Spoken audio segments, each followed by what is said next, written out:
What's going on, guys, and welcome to another review here at Big Gold Bell Media. Today, we're going to talk about The Boys Season 4 finale, which is Episode 8 that is titled Assassination Run, premiering July 18th, only on Prime Video. I'm joined today by, let's see if I can get the directions correct, Nadia, Gotham Geek Girl, as well as Jedi Mike. And today, we're going to talk about this episode, which I can probably unanimously say at this point, we all were kind of like, oh, hell no. What is this? What is going on right now? Like, this is how we're going to end it? Like, this is crazy. Just to give us some initial thoughts, Nadia, what did you think about this episode? Without my words. Definitely like underwhelmed. I felt like they tried to rush things. There was a lot of like plot points that just got like jumbled in the last like maybe 10 minutes of like, let's close this out, let's close this out, let's close this out, let's change this whole dynamic that's happened this season, because essentially nothing happened this season. It's like it's weird. A lot happens in each individual episode, but in the overall like major plot line, nothing has happened, and still nothing has happened. They just really tried to rush this like last third act of the last episode, and it was a mess for me. I hate to say that about The Boys, but it was a mess for me. I know. Yeah, same. What did you think, Mike? This was the worst finale of the series by far. Yeah. Out of all the previous, 3 seasons, yeah, this is the worst. I did this. I mean, I was literally pissed off after watching this, and I'm like, and mind you, like my first half of my review of like early this season is on my channel and everything. Like I say, like, yeah, people are saying, oh no, this is a crappy season. They're just saying that obviously for certain subject matters that that was apparent and everything. But as it got progressed more and this stuff, and I just got more and more frustrated. But like literally with this finale, like, there were several plot points in this beginning of this season that was completely unnecessary. And that's what the biggest frustration of this. And then even from comic book standpoint, where I know stuff they could have gone, but they did something in this episode where, one character was taken out. I was like, wow, that was a missed opportunity. But hey, you know what? Let me not do the work for the writers here. I'm just here to critique. Yeah. I completely agree with both of y'all. Honestly, like Nadia said, we saw a lot, but nothing came of it at all. It was like we were basically on a treadmill for 8 episodes, to be honest with you. And we lost no weight at all. We're just sitting in the same spot trying to figure out how there was no incline at all. There's no incline, no type of muscle mass built up. We're just lost right now. And yeah, it was just a strange episode. I mean, of course, this episode picked up, I guess, or started how all episodes start, with a news update, right? That's just what we've been seeing. And the first news update we got from VVN Studios was the cancellation of Training A-Train, right? I felt like that was just a necessary moment or movie that they even put in there, to be honest with you. I thought it was going to be more that might have come of it. Or maybe they would have thrown in there, maybe got a replacement for A-Train or something. But that's basically how this episode kicks off. We basically just see a VOT news update on that. And then it kind of jumps into seeing Frenchie in the lab still trying to develop this virus. And miraculously, her leg is back, right? She just grew a new leg like that, right? Kimiko. And I'm like, and how long is the gap between episodes is what I'm still trying to figure out, right? Because it seemed like maybe hours she just grew a whole leg back. I thought she was going to be hobbling the whole entire time. I think we both had like different indications and predictions, but what did you guys think when you just saw like, I don't know, a fast forward moment in there? I just think there needs to be some kind of like ramification. So far this season, like we'll get more into it later, but like nobody's dying, no one's getting hurt, like everyone's like fine going about their day. For me, yes, I do understand she has like the healing, like, kind of like Deadpool, whatever. They even did the little joke with the little leg kind of thing. But for me, it's like, I kind of would have, I don't know, thought it would have been a little heavier if like she actually did lose her leg, like something, because essentially that virus thing, it seemed like it like was reaching her bloodstream. Like I thought that she wouldn't be able to grow it back, and I thought that would have been kind of cool if she couldn't. Not to be like morbid, but I'm just like, we need like people to die, people to get hurt. Like if they're all like never able to get hurt, then why doesn't she just go after Homelander herself? That's true. I mean, it makes sense. If she's just going to keep regenerating, why not go after the big boss that we're trying to take out? What did you think, Mike? No, because that's not even the point. It's the fact you're talking about the time difference. It's been 10 days between this week's episode and last week's episode in terms of like in the show, not literally and stuff, but like because Starlight was been captive for 10 days. Like, oh, been 10 days, okay, But no, I think they build up, because I'm gonna wait till I get into the other thing with Kimiko and all that stuff. But yeah, yeah. yeah. There's I mean, I like every episode, there's a lot going on. In every scene, we're kind of jumping back and forth between relationships and what's developing and what's ending. And I felt it kind of hard to keep track of everything because it was just like so lackluster in the relationships between or most of the individuals in here. But speaking of relationships, we get to see Huey and Annie, right? As we know now from the last episode, Huey and Annie, well, that's actually not Annie, right? That's a shifter in there, or shapeshifter, whatever you want to call her. I think it's a girl, right? It is a girl. Okay. No, better be. Yeah, we see Shifter, and Shifter is still playing the role of being Annie this whole entire time. And in this scene, she walks out in the wedding dress that Annie was going to wear, I believe. And she kind of like pushes Huey to ask to marry, to get married. And we start to see Annie's fingers, or fake Annie fingers, start to deteriorate off. And then we learn that, Shapeshifter basically has to regenerate her chameleon shape shifting, I guess, or taking on the looks of the person.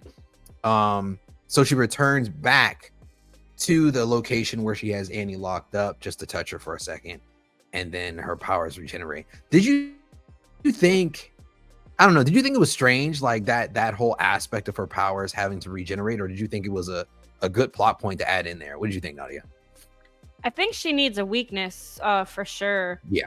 Because I'm guessing that gives her like a time limit on how long she can be in a particular body, because she probably is used to shifting like amongst multiple people, but being that like Annie's like the main subject for this, she has to like constantly. That's why she probably kept her captive as well, not just to keep her alive, but because she needs her.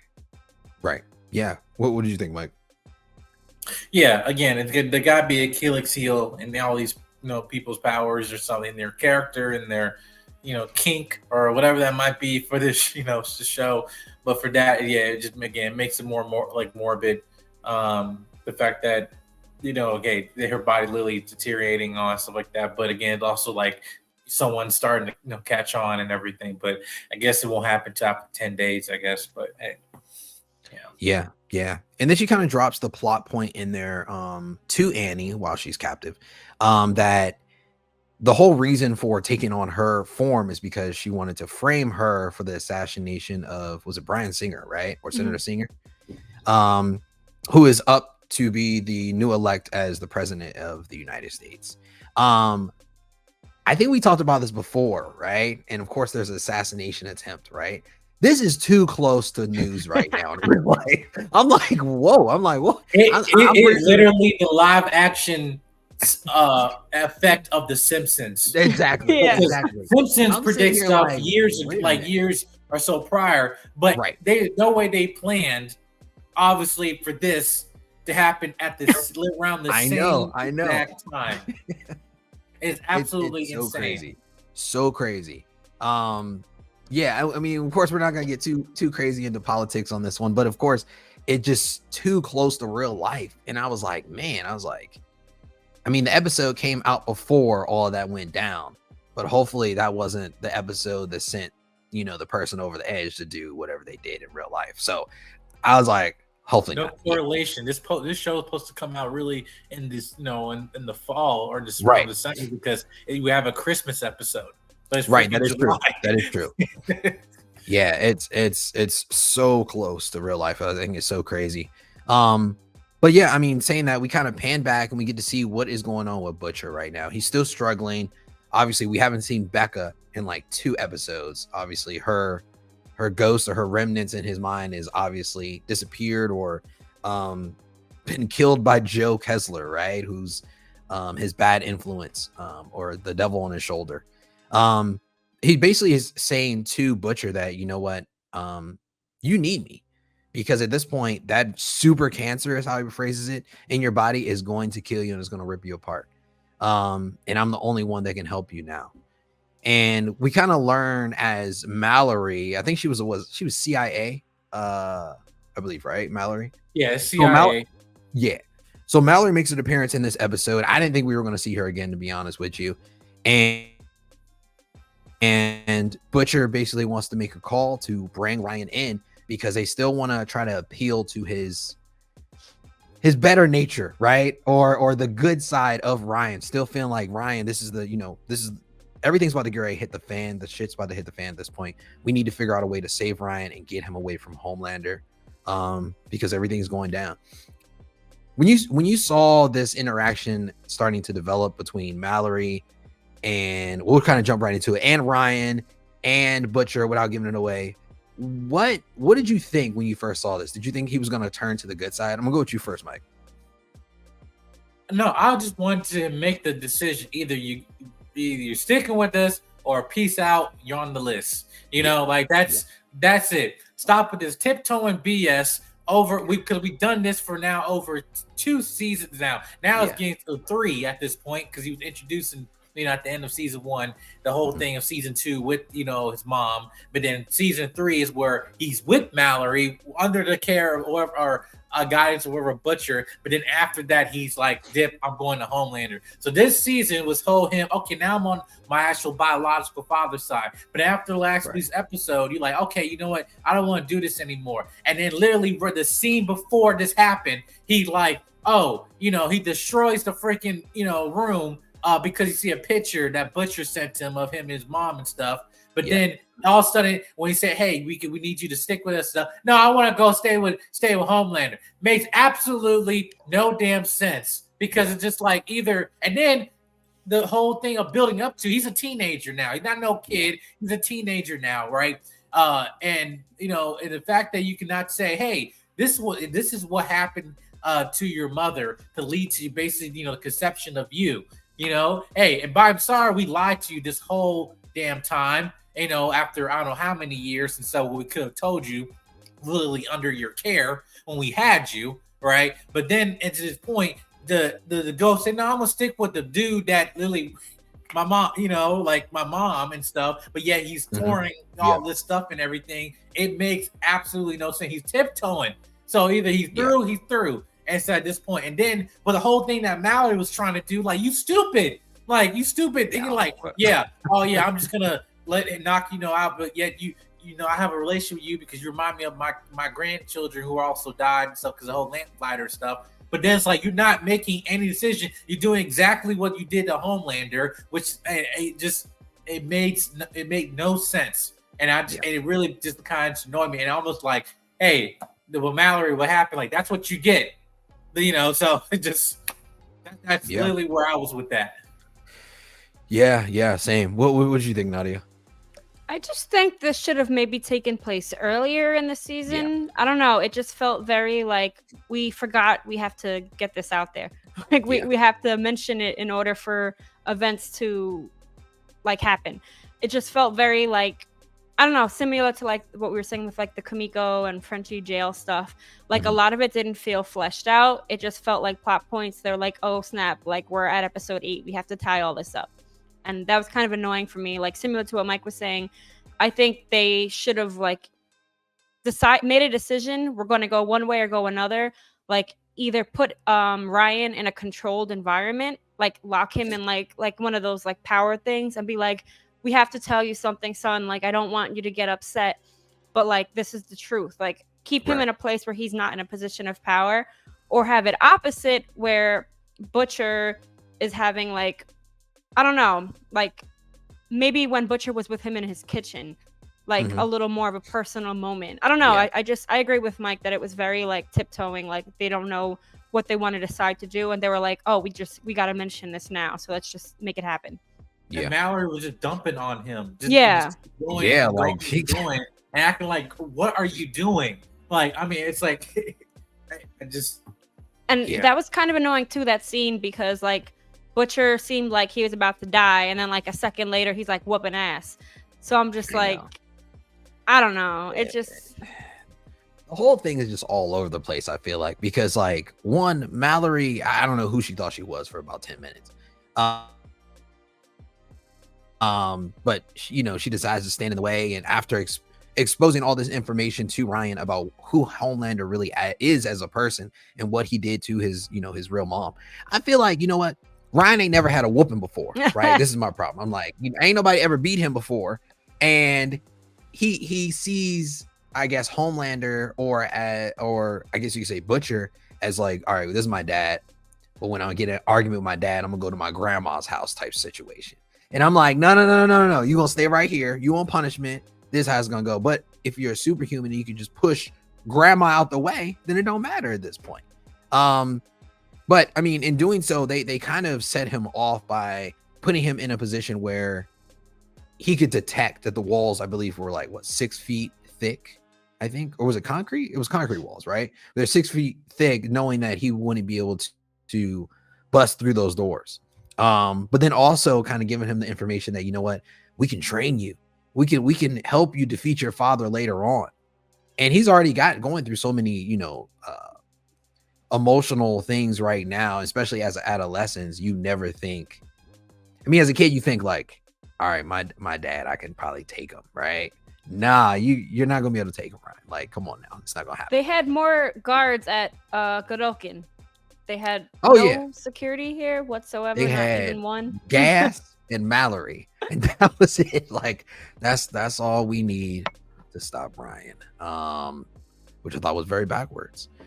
But let's shift over to the shapeshifter as well, right? So we know at this point that the shapeshifter, which I hate even talking about, she's a sociopath at this point because she loves the energy or also the attention that she's getting from Huey, right? She loves taking over this life that Annie has, but then she also loves to, I would say, dumpster fire Annie and talk about, okay, that's why your powers don't work. And if you notice in this episode, the shapeshifter wasn't able to recreate Annie's powers because at the time, I believe Annie couldn't use her powers, right? Which makes sense though. So I guess she can replicate powers as well, but we just never got to see it. No? What do you think, Mike? No, I think that's just the caveat. It's like, hey, I can keep this act of, oh yeah, I'm look like Annie. I am a Supe, so I have super strength because she has super strength as well. Mm-hmm. But when it comes, but they also know, like at that moment, she wasn't even starlighting with with the light as she normally does. So it wouldn't seem unusual the fact that she wasn't using it when she was there, being chameleon for 10 days. Yeah. So it just makes sense. I mean, I think it kind of made sense either way, but I just feel like just the character was kind of lackluster altogether, though. What did you think, Nadia? I think for a character like that, like she seems like to be like a blend of like Mystique and other characters, but the fact that she can like take on their memories, I mean, I feel like it would be too much like backstory to flesh her out, but I think that's something that would be like very heavy and like traumatic to take on. Right. We don't know how long she's probably had these powers, so she's probably used to it by now by taking on memories. But I kind of think that, I don't know, there should be like a little like struggle within that. Like, let's say if she took on like powers of like someone that was like an amputee, does she feel their pain? Does she remember their memories at war? Like just like, or is it just like no feeling whatsoever ever? She just takes on all of the memories and just like, hey, let's go get coffee. Like, I don't know. I feel like it's such a badass like premise that like I think we mentioned this a few episodes back that it would have been super cool if this happened way earlier, like even like episode 1, and we didn't know that was the fake Annie for like 2-3 episodes. Like that would have been like a lot more exciting than just like same thing, like rushing every plot line just to make a point. Right. Yeah. I think that would have been cool. Definitely. And like you said, episode 2 or 3. We don't know that Annie is not the real Annie until maybe this episode before, episode 7. And then we see the bathroom scene where she got captured and, she's a little bit more beat up and broken, trying to figure out, oh, who is this character this whole entire time? But that would have made the complication between the relationship between Huey and Annie even more difficult, okay? Because we'll get into it in a second, but I It's so annoying. It was so annoying to me at that point. But Veronica Neuman is brought onto Firecracker's show, right, on VOT News, and she's thinking she's there to kind of push her campaign and just have support by Homelander and Firecracker, but she's kind of there like she just popped onto the Maury show and got interrogated by both of them at this point. They do expose her as being a Supe.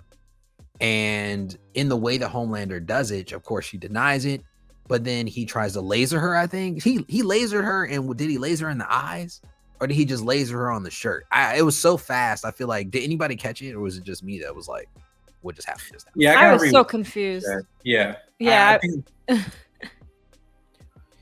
I just know I just saw lasers hit her, and then her eyes turned white, and she was okay, and everybody, I guess, was like, she's a Supe. Everybody was confused. But this kind of sends the character of Neuman kind of in a frenzy, right? She knows now that, okay, now that everyone knows that I am a Supe, I could be impeached. I could be kicked out of the position that I'm in right now. And that could not only mean harmful things could happen to me, but also my daughter as well. So at this point, she decides, you know what, I'm going to reach out to Huey and try to appeal to his more sensitive nature. I mean, Huey and her had such a deep relationship working together that, of course, he would feel sentimental to helping her. Did you think it was gonna go the way it did, as far as like him being open or so open to helping her immediately? What did you think, Nadia? I thought the shit was so lackluster. Like the reveal was terrible. I was like, are you serious? And also, like, what's the point? What do they get out of outing Neuman? If she's supposed to be like, it would have been like more, I don't know, intriguing for them to like infiltrate the White House and no one knows like that their president's a head popper. Like, right? Why reveal it now? What's the point in all of this like finagling, like in all these episodes behind the scenes? Who's on whose side? Like, we don't know who's aligning with who. Like, what's the point? What's the point in attacking Singer? Like, it's just so much of it is just all over the place, and that. We'll get into Sage later, but it's also like she had no plan. This was all bullshit. Was so annoying. The writers pulled out of their ass in like 5 minutes. Like there was no plan. It's very disappointing. What did you think, Mike? Yeah, listen, I already knew I had a path where Neuman was gonna go to the end of season 5, right? Because again, in the same spoiler or whatever, again. In the end of the episode, they even allude to it because of Homelander, Lily stepping in front of the president. They say, "All right, thank you, Mr. President," and he's speaking. That's like, that's that position, and that's where we want that's where Homelander wants to or going to be in that. But Neuman was the last person, or Victor Neuman in the comics was the last person. Again, I keep remember there's this shot, literally him Homelander sitting in the Oval Office with the head of Victor Neuman. I'm like, well, okay, well then he just recreate that with the head of Veronica Neuman, and also the fact that she's a Supe. Hey, again, in my head, it's just logic of comics, Greek mythology, whatever. It's like Medusa, Perseus, Clash of Titans, whatever, that I cut off the head, but your eyes still work, right? So hey, that come in handy that I can use your head, but just as a popping thing, right? Yeah. I know, but look how ridiculous this show. They ain't going that far, with that concept. And I'm just like, hey, but that would just build up to her, but also becoming the president, stepping away. Either if she was the one that killed Singer, or the opponent and everything, but then he just got charged by a bunch of angry people because found out that his running mate was a Supe and everything. And now he's written off. Like there's no point of him coming back because now you have a new president. That I don't know. Wouldn't they paint him as a hero rather than the villain if he was like, I felt like my life was in danger. She was the head popper. Why all of a sudden people are like out with torches for Singer? Wouldn't people be like, oh, he's the victor because Supes are the enemy? Like, it's just, they don't know what they're doing. Yeah.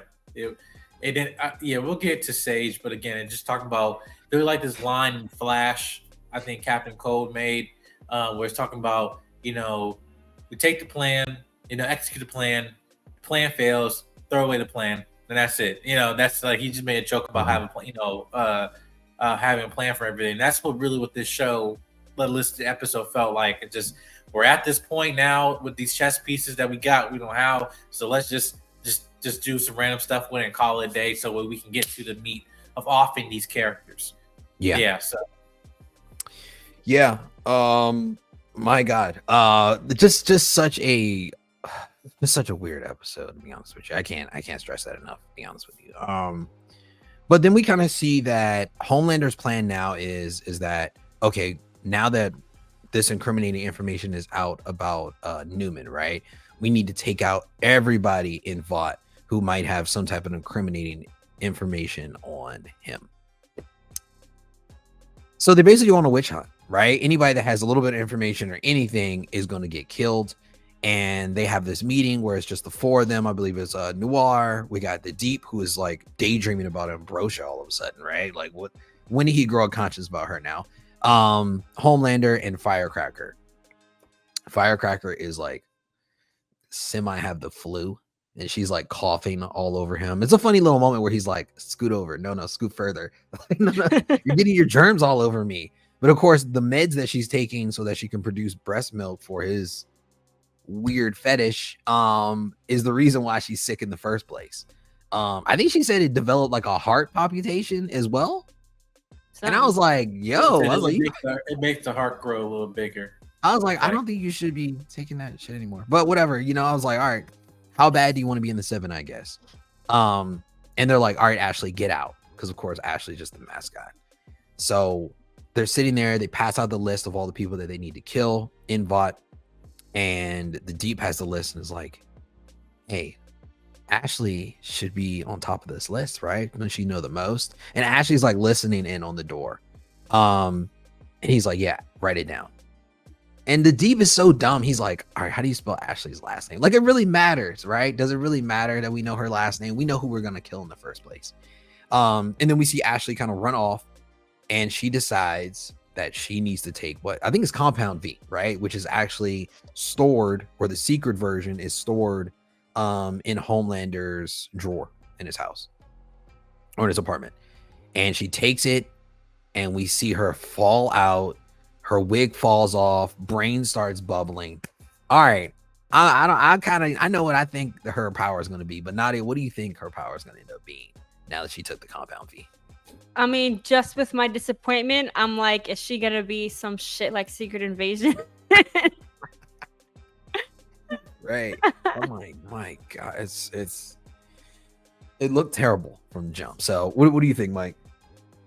Well, okay, so first off, we're going Firecracker. Firecracker should have been dead in this episode or something. Should have been dead episode 2. Lily, even if she passed out from the heart cap, pills and all stuff like that, that's no here or there. This is my thing. Either you had you have Firecracker and her power was the shape-shifting stuff, or you had this chameleon person and that was your whole entire rival for Starlight for the entire season. Right. And that's your final fight and, and stuff like that. That's Lily. There's no point of you having both of these characters who have a disdain or have an interaction with Starlight, and only for the one who you said has a tie to her when they were children, just to go off and just have some damn heart problems and stuff and on the side and just give some milk and shit. Like, it made no sense. Again, It's just like you added this unnecessary character, and that. Oh, by the way, Firecracker don't even use her freaking powers. Like, what is her power? What is and it? Like and stuff. It just again, you won't be Mystique. Hey, Mystique had titties too. Hey, I don't know. Like, you make that your power. I'm just saying it made. No, and she looked like a little bit of Rebecca Romaine almost. Just different, just redhead. And I don't know. And like. And just saying, just a parody off of it. It made no sense to add those characters. With Ashley, again, either she's like, okay, she's gonna take the V. Are we gonna see it? No. So it's just, add an unnecessary thing, in this season. And to give you some type of like, any necessary thing for her to like just walk off and have a happy ending, and stuff. May did it, and and. Just go off, leave, go to the trip in France. So you have a kink. Go do your kinky stuff in France or something. made no sense. But anyway. Yeah, just real quick, I feel like Ashley, like being there for so long, she should have had some kind of backup plan. Like she should have like a massive file with proof on everybody, like some blackmail type shit that will destroy everyone. Like, and have like her own like arsenal of like compound. I don't know. Just I feel like she's smart. She should have had some kind of something. Yeah. Yeah, I agree. I feel like she was or just seemed like now they made the character seem like she was just living in the moment too much and not having some type of backup plan for what's going to happen to her next. She's seen people higher than her before she got to this position just get wiped out very, very quickly. So you would think, you know, her processing it and all the stressing she does from pulling out her hair, she would think, you know, maybe I need to have a contingency plan for me to, you know, be the one like that a secret line to Edgar, to Stanley. Yeah, like something. He never came back either. Where the hell did he? You know what? There's a lot. I forgot. Why they keep him alive? Oh, so we can have him for the next season. Yeah, we got him for one episode and then he disappeared on us, and now who knows? I mean, he's out there obviously, and I don't know. It's a lot. It's a lot this episode. But now the episode kind of trickles back and we get to see that Annie, Huey, and MM are all, as well as Kimiko, they are all there trying to protect Singer from this assassination attempt in, I think, the White House's bunker. I think that's where they were. I'm just going to guess. I don't think they really said the location, but I'm going to guess that's where they were. So Singer's sitting there and he's playing like putt-putt golf or whatever with his little tee and golf club. And then after obviously all these days of being with this person, she says something. I can't remember what did she say? It's a furnace. It's a furnace. It's a furnace in here, right? And Huey realizes, oh my God, this isn't her, or this isn't Annie. This is the shifter. I'm not sure how that really jogged his memory. I think he said that before, that she's always cool under pressure, and that's one thing he loves about her. So that's what made him realize. And he basically tries to tell MM kind of, you know, in this kind of discreetly, like, hey, this isn't her. But the shifter kind of picks up they're being weird. And finally, a fight ensues in this episode. We get to see Kimiko versus the shapeshifter, where her neck gets broken. Kimiko, she just takes all the bad rap, bro. Like, she just gets worked every fight. She comes back, but it's usually over by then. And I felt like, all right, it could have been a little bit more. And then we get to see them face off because miraculously, Annie pulls her hands out of the cuffs, right? That were like titanium steel, but she rips some of her skin off on both hands. And she happens to know where they were. How did she get in so fast? She got in very fast, came out of nowhere, and was just in this damn hallway where they were fighting. I'm gonna stop right there. Nadia, what did you think of this fight scene and how much it made no sense at this point? A lot of this made no sense. So right beforehand, I think that's when MM called Huey.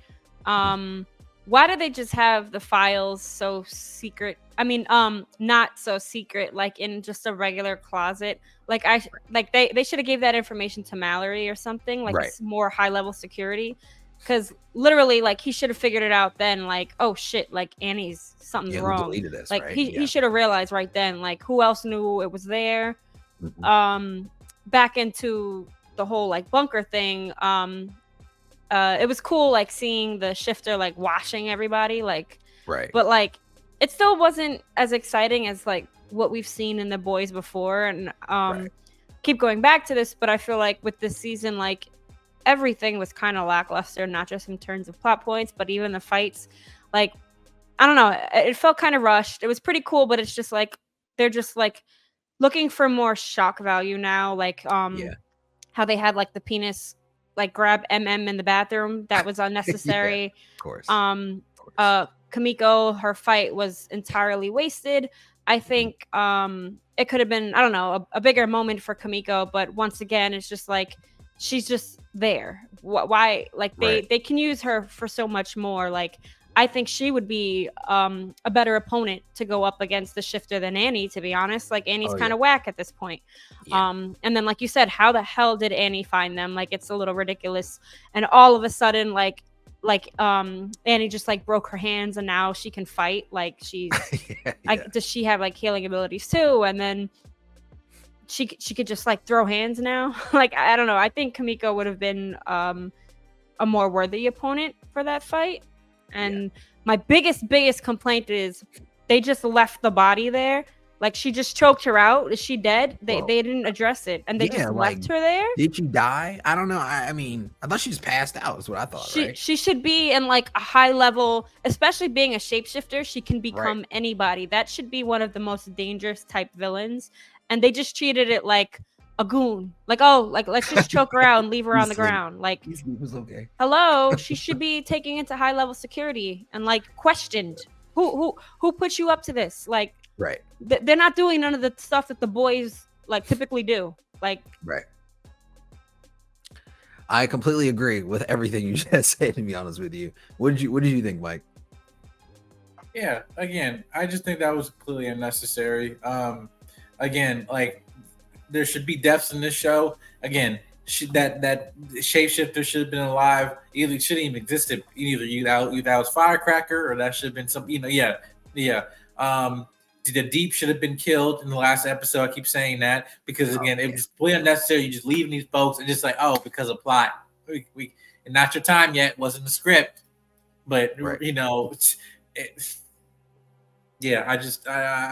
was completely unnecessary, and then it was just kind of the storyline of this shapeshifter and then not knowing who she is was just annoying to have in the finale. It's just more like, okay, cut the BS. We all know we're on the same team. We're all here. Everybody got through their struggle. Now we know who's the common enemy. Let's target this common enemy. No, it's just like, people got this thing going on here. You got this thing going on. Butcher on his own thing on the side. Then you got Neuman, and you got Homelander, his stuff on the side. And A-Train gone. Literally gone. He's not in this episode at all, which is stupid. Yeah, because he told Ashley he won't run away. So it's like, why aren't you in this episode? Immediately. Yeah, that is, that was honestly the gist of the fight. I mean, there were some shock value moments in there. I thought it was strange how when the shifter hit Huey and MM, they kind of just like hit the wall and they were okay. But then when she hit the security guards, one dude got back broken on the cabinet. Yeah. Another dude got hit on the hanger. I was like, what? I was like, why did she hit them so much harder than Huey? Maybe, their late night connections is what saved him. Him doing a great job saved his life. So in doing so, the shapeshifter is now down. Right, she's not hurt anymore, or she's asleep, or we don't know what happens to her after this. We just like cut scenes, and now we kind of shift back to Neuman trying to now get together with Huey to try to figure out how can you guys help me, right? Because Zoe, that was her name, the daughter, she is everything to Neuman, right? That's all she really cares about is saving her daughter at the end of the day. Aside from the presidency, it seemed like it was just a weird shift within what she feels is important now at this point. And now Frenchie has divided or finished the virus, and now it's ready to be distributed to whoever they want to give it to at this point. There was a weird little moment, or I'm gonna call it weird, between Kimiko and Frenchie, where they're like, okay, I think we're meant to be together type situation. I thought it was weird. What did you think of it, Nadia? I just feel like it was just unnecessary as well. I thought it was bullshit. Like, I'm just like, the whole arc he had in the beginning, it seemed like this was like his person. Like, he went to jail because of his guilt. And like, I understand like Kimiko and him have this like unexplainable like connection, but I don't know if I saw it romantically, and maybe it just doesn't have to be. Maybe they can trauma bond and just like that be their thing. Because like Kimiko, not to say like she doesn't seem like the relationship type, but like with her trauma and like just deciding not to speak, I don't know. It was just like, it was kind of weird how like this whole time, like all these seasons, whatever, she basically told him like, no, like there's nothing. And then this episode, it's basically like, hey, I love you. I just said that because I think you deserve better than me. I'm like, I'm kind of annoyed with their whole like, feel bad for me. I'm so dark and I'm so evil. And it's just like, we get it. Just shut up. Like it's super annoying. Like it's just like so forced that this like, I don't know. It was so rushed. Like, and Mike mentioned it before too. Like the entire premise from earlier was pointless. It was just thrown out the window. They forgot about that whole entire interaction. It was just yeah. What did you think, Mike, about the dynamics between Frenchie and Kimiko's now? Yeah, I said that was I said that was a big thing. After that whole tire scene, I was like, I'm watching with my wife, like in the living room. I was like, this was the most unnecessary storyline. I think bigger than any other thing. Because let's redo season 3 again, right? Like literally the whole thing of what when she kissed him and all that stuff. I'm like, we just went through this, and then all of a sudden, let's just go to the last episode. Like, you know what? Yeah, let's just ship y'all because we already did that last season, and we just want to do it again to add turmoil. The whole Colin thing was completely unnecessary. Absolutely unnecessary. Him going to jail, him murdering the whole family and all that stuff like that. We already know that Frenchie done bad things before. Right. Like season 1. That was the whole thing of him season 1, him with that drug dealer or the lapdog first. Yeah. Lapdog girl, whatever. He's the guy to do the dirty stuff with, and everything because he kills people. And Kimiko, same thing. And just like, no, I just told you that because I thought you were better off without me. So now you have insecurity or something. Now you just went through that last season. Like it just, I just like, come on. That literally just like it's almost like when you're editing a video and like you duplicate a scene by accident, and this is literally what it did. They just they duplicated the storyline on repeat, forgot to cut it out, and stuff. It was completely unnecessary. I agree. I completely agree. I just feel like, we're like I said, we're on a treadmill at this point, and this episode just reiterated that we're not doing a good job working out, and we need to work harder at this point. And I don't know. It was just wild. But yeah, like I was saying, Neuman is now meeting up with Huey. Huey kind of brings this idea to the team before Neuman shows up, and MM, I believe, was the one that said, you know what, if right now things are going to hit the fan, and if we're going to go out, then we might as well go out with our heads held high. Knowing that Neuman could possibly have the power to pop everybody's head in that room once she walks in. But we kind of think, you know what, with her daughter being there, Zoe, she might not do that. Which we were right about. So we get there and they're all having this little meeting, and we're like, okay, it's finally, the plan's coming together. Neuman's going to help them take down Homelander. This is like the team up we've been waiting for, right? Here comes Billy Butcher. We're thinking like, oh, this is regular Billy Butcher. We're like, oh man, he don't look sick anymore. Nope. It's Joe. Joe basically took over right now. This is Venom Butcher right now is what we're going to call him. And he sees Victoria there and he's like, nah, deals off, right? No deals. The guy that took all the deals before in the first 2 episodes was like, no deals now. And the Venom, or I don't know what are they called? I don't know what they're called. They look like Tremors, right? Mini skinny Tremors from the movie. That's what they look like. And they just come out of his body, and I think he has like 4 or 5 that come out of his chest. Well, how many the plot needs? How many heads can we take? Yeah. Right, Surprised they didn't come out his fingers. I was like, that would have been wild. But they come out and they grab Neuman. Zoe, seeing that her mom is in trouble, I don't know what, she kind of like, she got the same thing he got. Like they both got the same condition, but it comes out of her mouth, right? And only like 4 of them, little like just like leeches, like slugs or leeches, come out of her mouth like she's gonna attack, and she gets hit. I think, did she die? What the hell happened to her? No. She just hit her head and was like knocked out. I'm thinking she got knocked out. And then, which is why I didn't act like, why didn't she just start killing everybody? Because you just killed my mom, and you're a Supe too. But no, she's knocked out for plot. And then she got sent to orphanage, just like her mama. They just keep creating Batmans in this show at this point. Like more people are just losing their parents and just have a reason to get vengeance at this point. I don't know. That could be a good point where, you know, Stan Edgar might, you know, pull her out of the orphanage and then she gets. You would thought to see him, but no, the daughter would go to him. But yeah, you thought it would go to him. They could only pay him for one episode.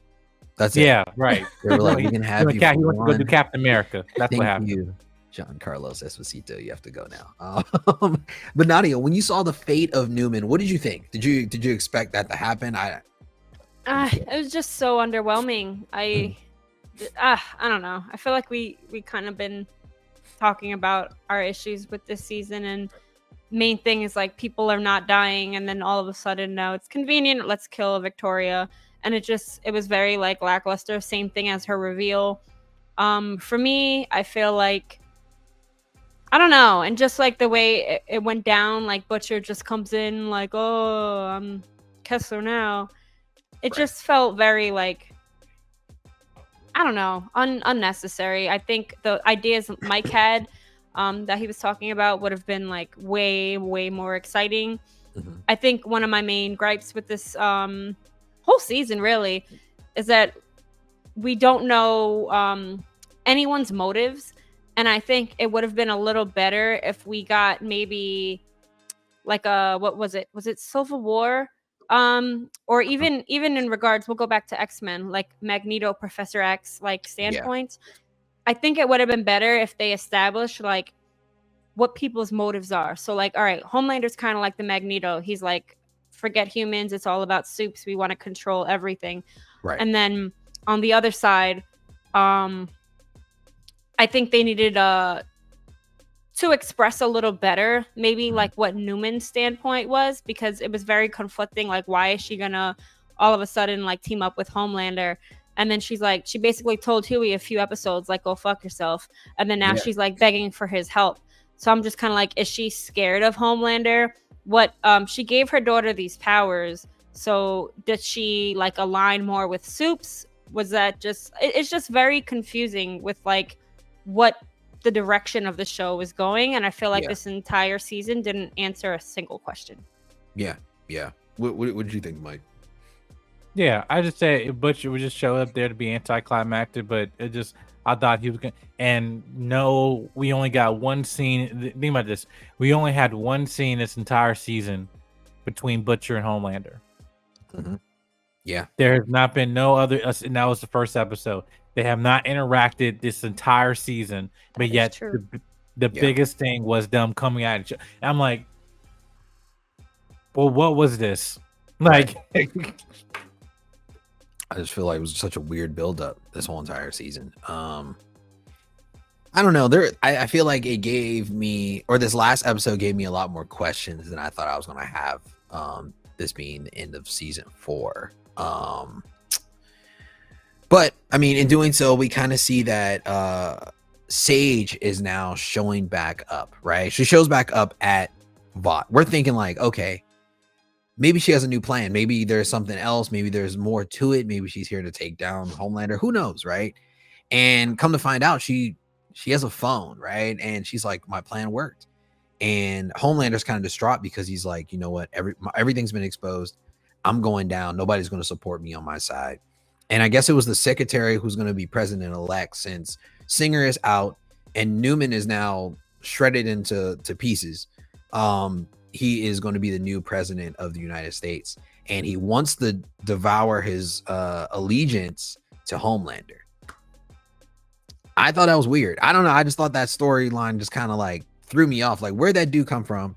And when did he decide, you know what, I wanted to be a part of what Homelander has going on? And somehow Sage had the dude's phone number, right? That was strange too.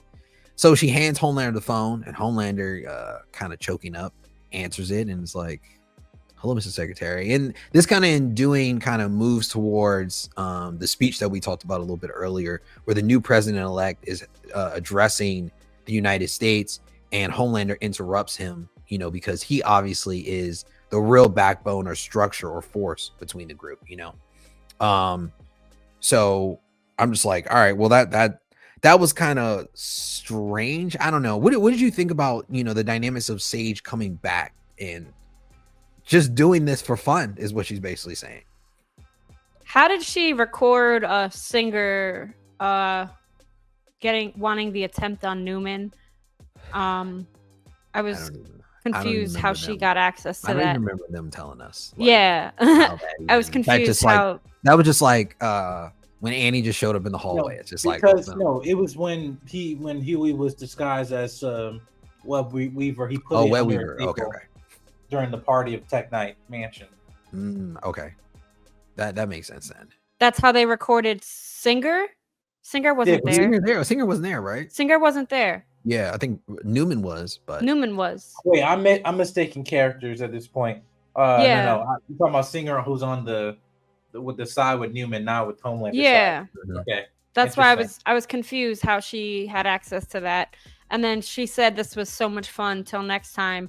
I'm just like, what was she doing? She didn't do anything. I think she said phase 2. I think she said phase 2 or something. Yeah. I just wish we got more direction of how she implemented anything, because once again, we had no idea who's aligned with whose side, who's on what their morals are, what their goals are. We don't know anything. So I'm confused how she had a plan. Yeah. And so Sage basically appears after they've already had this Vought massacre, right? Was there anything that stood out to you, Nadia, in the witch hunt at Vought when they were like hunting down all these different employees?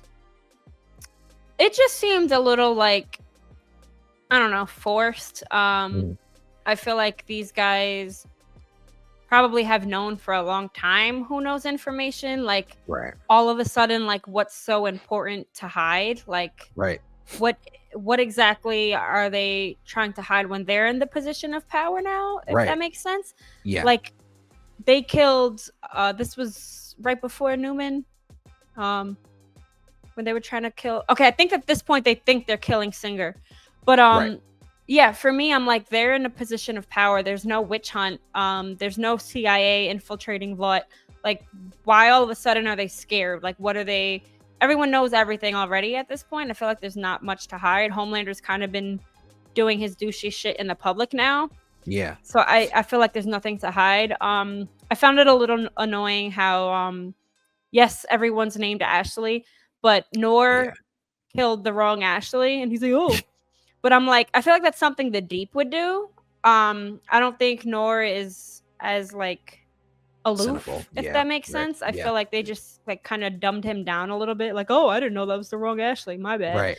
I didn't think it was that funny for it to be a scene. No, yeah, definitely not. I think the only thing that was funny about it was he was like murder boner. Yeah, murder boner. I was like, Jesus Christ. Okay, well, here we are. But yeah, no, I thought there was a lot more complexities to Noir when we first got introduced to him being able to talk, right? Come to find out, I found out that the real actor is actually narcoleptic too.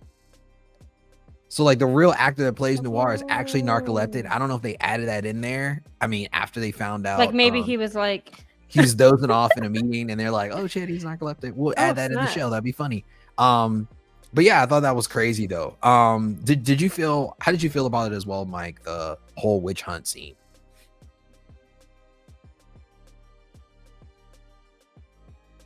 We're gonna pause right there. All right, 53, 54. Hold on. Pause. All right, back. Okay, so I mean, a little bit after that, we start to see that now the team knows that we don't have any type of plan, because at first they were going to play offense, right? Meaning that they had the files and the information to dump on Neuman. Those got deleted. They were going to play defense, which was supposed to save Singer and kind of give them a backup plan to have someone on their side. But that worked, but kind of failed at the same time. So now they're like, all we have left is to run at this point. And the problem is that there's more things that are going on, because at the same time as they're getting ready to be on a run, Annie has an issue with Huey not knowing that it was not Annie, that it wasn't that it was the shapeshifter and not Annie. She got really mad at him, and I felt like, how can you be mad at? I mean, it looked just like you. probably felt just like you too, maybe, I don't know, but like at the same time, it's like, how did you feel? Did you feel like that was just a weird little like element that they added in there for the show? I don't know. I guess it's like hard to say because like in like a relationship standpoint, the girl will be like, "How could you not know? Yeah, I like know. Yeah, she's yeah. not me." Yep. Yep. But like in the like complexity of the show, like she takes on her memories. So I guess that kind of makes it a little difficult. Like she like brought up the grandfather and stuff like that. Right. But the one thing for me, where I could kind of see, is a personality shift. Like, I don't think Annie's as aggressive all the time. Yeah. And I think she was very like taking charge. And maybe that's what like excited Huey, but at the same time, I'm like, I don't know if that's necessarily like Annie's. Like, I don't think Annie would be the one to propose. I think that's very out of character for her. Yeah, definitely not. I mean, so I feel like, oh yeah, yeah. I was gonna say like I feel like little things like that, like at least like he mentioned later, like the list of things where like he was like, yeah, I love you, whatever. Like I know you do this, you do this. But I was like, all right, my guy, like you're a little late for that. But she was locked up for 10 days. But. Yeah. I agree because I feel like there were moments where he saw something, right? He was like, it was even moments where they were in bed and she was leaving and he was like, that's kind of weird. That's kind of different. You know, like why is she, you know, but also Annie's been going through this whole, you know, midlife crisis as well. So maybe he was just thinking like, oh, maybe, you know, she's trying something new. This is going to be her now. This is the new Annie. Maybe I need to just grow to like it type thing. But when she basically, I mean, she ended up forgiving him, which I expected because at the end of the day, I don't think he didn't have any type of ill intent, you know, to get with somebody else. It just happened to be with your face, you know, the same face. That's just how it goes sometimes, I guess. I don't know. But like I said, the team is now on the run, and before they're really able to I guess hide or, you know, get to their destination, they are stopped, I believe, by I don't want to call it bot security or what security was that? I don't think it was CIA, but it was the government though. We can just say it was the government, I guess. And we see that now Sam, who is from Gen V, as well as Kate, I think her name was Kate, they are now working for I don't even know what to call them. Government, right? They're working for the government and they're on Homelander's side like they've been on this whole entire time. Many of the individuals in the boys are now being captured and taken. Frenchie is now probably has the weakest mind out of everybody. He is mind controlled by Kate and he walks off like a zombie. We see Kimiko is now kind of like in shackles or kind of like locked up. Starlight flies away, I believe. I think she like her powers just like assumed. I guess it was like Captain Marvel. Fight or flight. She was like, I'm out. I love you, baby. So she disappeared. And then we see Huey is getting captured as well as MM. But MM gets captured by the guy with the dick power. Yeah. And I'm like, geez, man, MM always something weird is always happening to MM. To MM. For every time. He can't get away from like somebody's like just parts. It's just parts always around. That's all I'm gonna say. Yeah, I thought that was actually kind of crazy. And then this episode kind of peers or kind of kicks off or ends by seeing Homelander show up in, I guess, a government facility where he finds out that Soldier Boy is still alive and under ice. I was honestly ready for the Soldier Boy story to be over, but now he's back. What did you think about that, seeing this little like Easter egg towards the end of this episode? I thought it was going to be Maeve. I did too. Yeah. I didn't expect it to be Soldier Boy. I'm like, what's the point in it being Soldier Boy? Same thing. I thought that storyline was closed. Yeah. Weird. I just thought it was super strange. I was like, why are we bringing him back? Like, we couldn't bring another character or like somebody else that might have had, you know, significance to Homelander. But obviously, I mean, Homelander's still looking for the father figure. He's lost, right? I mean, his mental state of trying to be a dad himself, he doesn't know what he's doing. But I wouldn't take Soldier Boy out of ice to teach you how to be a dad. To be honest with you, he might not be the best person to show you the right way to walk in life. Was there anything in this episode that we missed that you might want to talk about? So the new president, he's declaring martial law. So superheroes now report to Homelander. But I guess I'm still conflicted on the whole, I guess, like, organization of it. Because, like, the whole plan at Tech Nights was that to incarcerate, like, normal people. Right, exactly. The internment camps, right? I think it was. Yeah. So I'm like, okay, so is that part of the plan still? Like, so superheroes are now reporting to Homelander. I'm guessing that's in like an authoritative stance. So is that kind of like a Magneto type thing? I'm guessing, like keep the superheroes in power. That's why they're sending everyone after the boys, because they're a threat. Right. But yeah, I'm just trying to see how everything is tying together and like the overall picture for like the next season, what their plan is, because like we said, we have 1,000 questions. I mean, it gave me more questions than answers at this point, and I think I might have to watch the episode again just to, I don't know, maybe I won't rush the episode again, I don't know, but it was a lot going on, and you know, I guess a lot to really unpack for a lot of people out there. So if you had to rate this episode out of 5, what would you give it, Nadia? 3. Yeah, I'm giving it a 2.5 just because it's the finale. And I'm like, man, that is not how I wanted you guys to end this. We were supposed to be like, whoa, you know, this is crazy, we're getting that back, or this person, you got the same dude. Think the main complaint is there were no deaths aside from Neuman. We should have lost the Deep, potentially A-Train, maybe save A-Train for next season, but I think we should have lost the Deep. Maybe Frenchie, maybe Kamiko, like maybe MM, like somebody's got to go. The whole team can't survive another we season. had no major fights, like you mentioned, like I didn't even realize that Homelander and Butcher had one interaction, which was like a conversation. Right.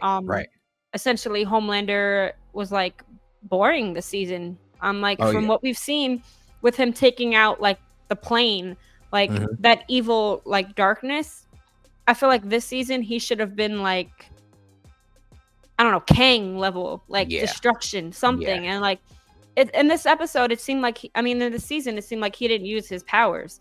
It seemed like all he did was complain and say, hey, what's the plan, guys? How are we gonna take over the government? Like it just felt very like, what? You're fucking Homelander. It was just all over the place, because I felt like, you know, his personality in the beginning of the season when he was explaining to Ryan that, you know, we're gods, we can do whatever we want. And then he became like, I care what people think about me. And I'm like, you rip those layers off, you kill those people. Why the hell thought it was gonna be like care? General Zod like type thing. Like we're just gonna go off and like you said, like the gods complex, like just start killing everyone. Like what? We got nothing. I think it's the breast milk. It's making him soft. I'll be honest with you. Containing him. It's got too many hormones in it, and he's all over the place. He doesn't know what to feel and think.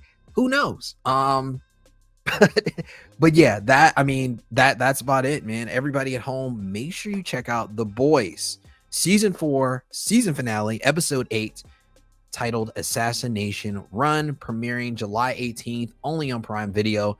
Make sure you guys follow all of our personal links down bottom. Make sure you like, subscribe, and hit that notification button so you'll be the first one to know about new content that we drop on a week-to-week basis. And make sure you go check us out at biggoldbeltmedia.com. Until next time, peace.